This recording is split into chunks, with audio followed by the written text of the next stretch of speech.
Hi. So Redis is very fast with single thread, but do you know why it's so fast? So as you know that Redis works internally in single thread, and yet it's very fast as comparison to multi-threaded memcached, and it's able to solve or perform like 100k operations within a second, which is literally like a production load, and still it performs all those operations in like 1 second, 2 seconds, right? So how it is so fast, how single thread actually works in Redis, what's the architecture? So I already mentioned this in my previous video. So event loop is the main hero, right? So this small diagram is just the high level overview of that particular thing, how single thread works, how event loop fits in all this, right? There are some extra things in it as well, which I'll be explaining in detail. So let me give you a small overview of this diagram. So let's say you have so many clients, client A, client B, client C, client D, and all of them are trying to send some commands to Redis. They want to perform some operations on Redis. So they will go via kernel, right? So kernel sits in between. It has multiplexer service, right? And then there is this event loop which sits in between. This event loop is continuously running. It's a single thread, and its main task is this. So it basically parses the command, it executes it on your store, basically Redis, and it sends a reply back to the client, right? There are some other things as well which I might not be explaining much in this video.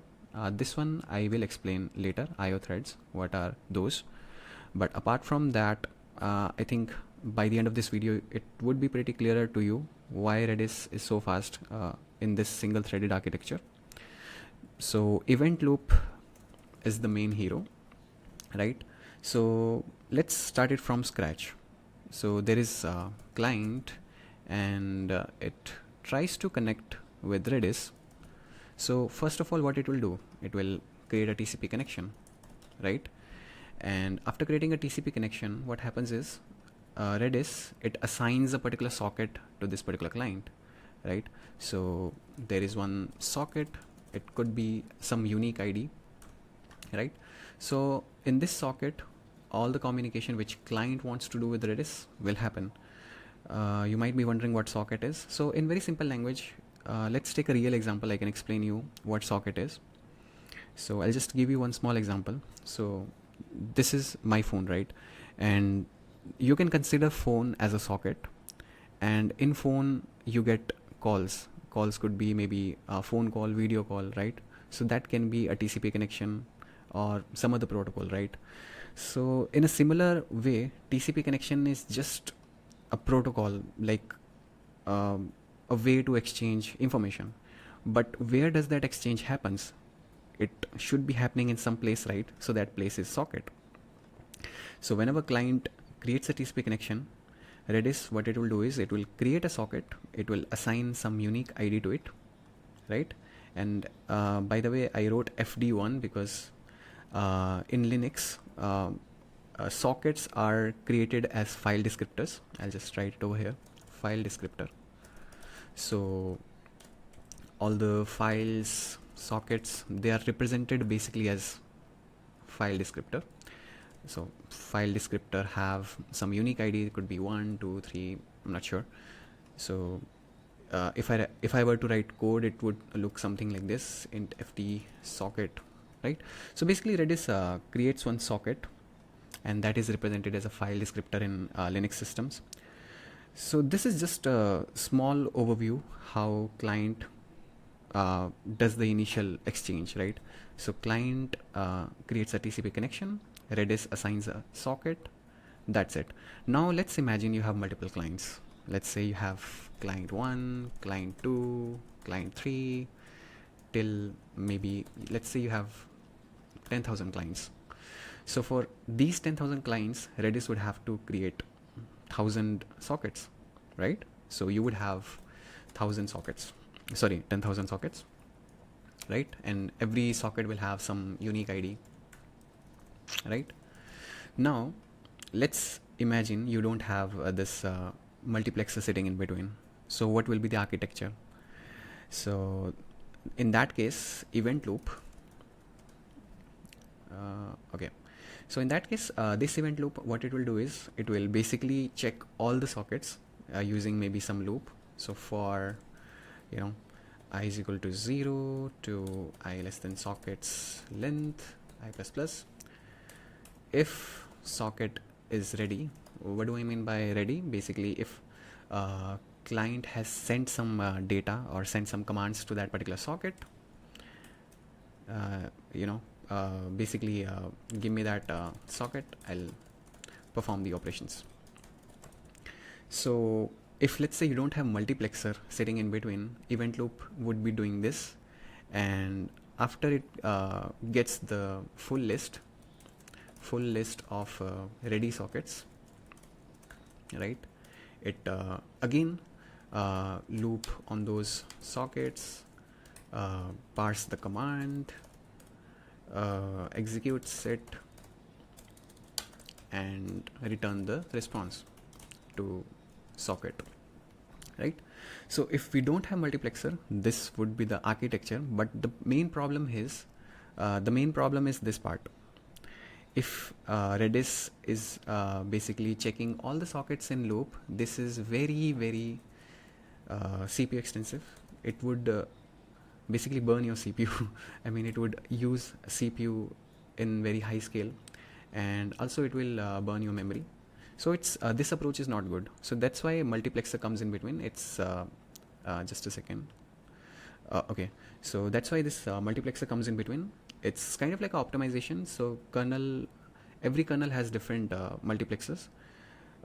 So in Mac, I think it's KQ. In Linux, it might be ePol, and in Windows, it's different. It's IOCP. So every operating system has different multiplexers. You can also check it in the Redis server as well, what multiplexer it's using. I can show you quickly in the Redis CLI. So you can just write, I think, info server, if I'm right. So as you can see, it returned us some settings, and here you can see it's using KQ as multiplexing API. So yeah, my machine is Mac, so in Mac it's mostly KQ, and Redis automatically finds out which multiplexer it needs to use at the runtime. So in my case, Redis is using KQ. In your machine, it could be different. It could be maybe IOCP, or it could be ePol, right? So all these multiplexers are kind of like a monitoring service. What that monitoring service does is, so let's say just a minute. Okay, so I'll write KQ multiplexer, right? And let's say you have so many client 1, client 2, client 3, client 4, client 5, till 10,000 clients, right? So this KQ multiplexer is event driven. So whenever any client sends TCP connection or send bytes to Redis, KQ multiplexer, it maintains a set, right? And whenever any client sends any connection or bytes to Redis, it basically adds that client and its data in the set. That's it. So yeah, it's very optimized, and multiplexer, it doesn't even have to loop on all the clients. It's event driven, and whenever any client sends data to Redis, multiplexer already knows that, okay, this particular socket has some data which was sent by this client, and multiplexer just forward that particular socket to event loop. That's it. So that's why multiplexer comes in between. It's very fast, and yeah, it's kind of like oven operation. Whenever any client sends any data, multiplexer knows that, okay, this particular client sent the data. It forward that particular socket to the event loop. That's it. An event loop performs all the operations, whatever you want to perform, and it returns the result back to that particular socket, right? But before that, I want to mention one thing. So socket creation happens on Redis side. As you saw here, whenever any TCP connection is created, Redis creates a socket. So for every client, it created 10,000 sockets, and then Redis forwarded this socket list to multiplexer or kernel, and yeah, and then kernel will basically tell you that which particular socket is ready. Just tell me that. That's it.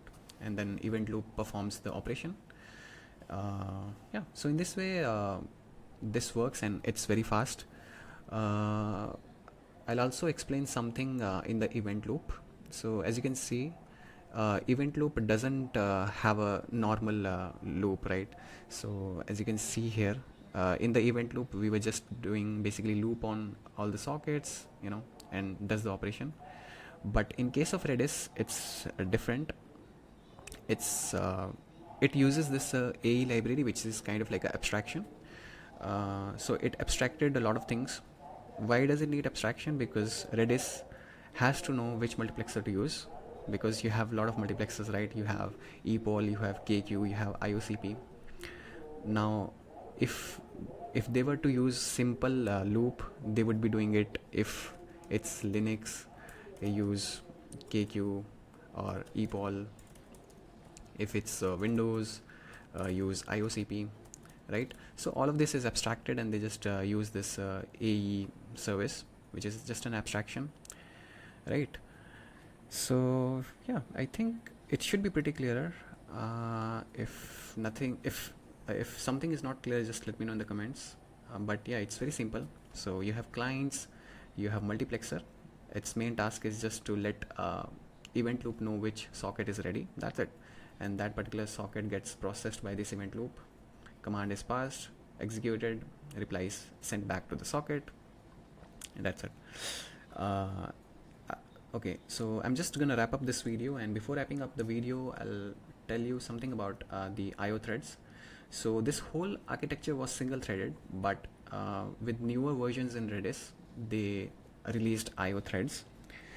So in Redis, you can configure how many IO threads you want to keep, right?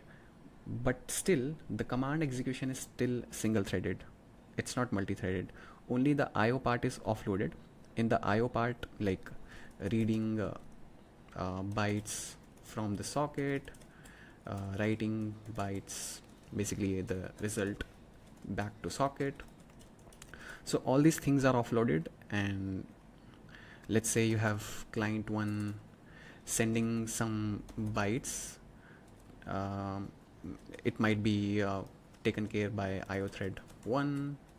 Client 2 bytes might be taken care by IO thread 2, right? And similarly, client 1 output bytes might be taken care by IO thread 1 or 2, right? So basically the IO part is getting offloaded to these IO threads, but the command execution is still single threaded. So that was the optimization on the IO side, which Redis did in their latest versions. So yeah, these remaining concepts I'll explain in the coming videos when we will be reaching to these concepts. But yeah, so yeah, I think it should be clear to now why Redis is so fast working in single thread. So just wrapping up this video, so you have a event loop which runs on single thread, does all the operations, right? And yeah, you have this multiplexer sitting in between, which is the main hero in this whole architecture. This multiplexer and event loop combined, these two are the main heroes right now in this particular architecture. And I already explained, if this multiplexer was not there, event loop would be basically checking all the sockets, which socket is ready, give me that socket, and it will sorry, I just wrote something wrong here. Basically it will create a list of all the ready sockets, right? And then it will perform operations on those sockets. So the only disadvantage in this was that it was taking up so much CPU, taking up so much memory, and also there is a possibility that some sockets might not even have some data, right? So because some sockets might not have data, they might be sitting idle, so it's not worth it, right? So that's where multiplexer comes in. They are event driven, and they're event driven, and they just tell you which socket is ready. They just pass that socket to event loop, and that's it. So yeah, that was the wow moment of the Redis, why it's so fast in single thread. So yeah, just wrapping up, I hope this video was interesting and you learned something new. So yeah, stay tuned, we will be covering more Redis internals in coming videos. Thank you, see you.